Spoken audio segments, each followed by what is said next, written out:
اچھا، یہ جو نقص ہیں عورت کے، اس کو مولا نے قرآن سے پروف کیا۔ سنیں، فرمایا ایمان میں جو ناقص ہے اس کی تشریح یہ ہے، ان الایمان ہوا تصدیق بالقلب والاقرار باللسان والعمل بالارکان۔ ایمان دل سے تصدیق، زبان سے اقرار اور اعضاء سے عمل کرنے کا نام ہے۔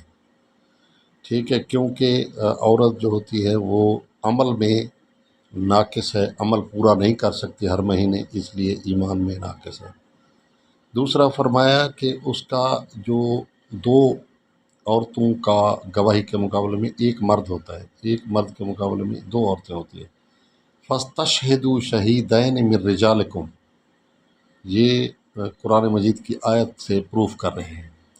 فَاسْتَشْهِدُوا، پس گواہی طلب کرو، شہیدین من رجالکم، دو مردوں کی گواہی۔ فَإِن لَمْ يَكُونَ رَجُلَيْنِ، اگر دو مرد نہ ملے، فَرَجُلٌ وَامْرَأَتَانِ، ایک مرد اور دو عورتیں ہوں، ممن ترضون من الشہداء ان تضل احدہما فتذکر احدہما علی الاخری، اپنے مردوں میں سے جنہیں تم گواہی کے لیے پسند کرو، دو مردوں کی گواہی لیا کرو، اور اگر دو مرد نہ ہوں تو ایک مرد اور دو عورتیں ہوں، اگر ایک بھول جائے گی تو ان میں سے ایک دوسری کو یاد دلائے گی، کیونکہ وہ عقل میں ناقص ہوتی ہے۔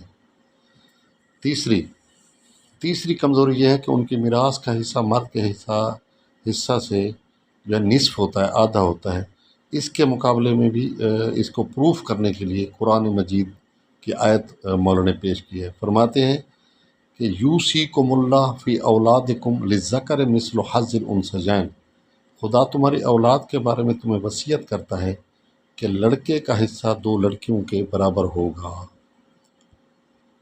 ٹھیک ہے، تو یہ آیات نمبر بھی ہیں، سورہ بقرہ آیت نمبر 286، سورہ نساء آیت نمبر 11۔